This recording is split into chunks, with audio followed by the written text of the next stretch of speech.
2 cup கடலை பருப்பு 3 மணி நேரம் ஊற வச்சுட்டு தண்ணி இல்லாமல் வடிகட்டிட்டு அதில் 1 டீஸ்பூன் சோம்பு சேர்த்து நல்லா அரைச்சி எடுத்துக்கோங்க. ஒரு பெரிய வெங்காயம் பொடிசாக கட் பண்ணி வச்சுருக்கேன். 5 பச்சை மிளகாய் பொடிசாக கட் பண்ணி வச்சுருக்கேன். ஒரு சின்ன துண்டு இஞ்சி பொடிசாக துருவி வச்சுருக்கேன்.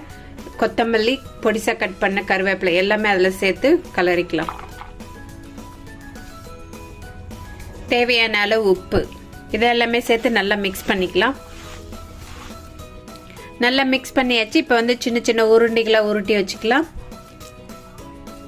மாவெல்லாம் உருண்டைகளாக உருட்டியாச்சு. உருண்டை எடுத்து கையில் வச்சுக்கோங்க. கையில் வச்சுட்டு 2 கையில் ஒரு ப்ரெஸ் பண்ணிங்கன்னா அழகான ஷேப் வந்துடும். அது அப்படியே எண்ணெயில் போட்டுடலாம் வாங்க. நல்லா சூடாயிடுச்சு. இப்போ ஒன்று ஒன்றா போட்டு பொரிச்சிடலாம்.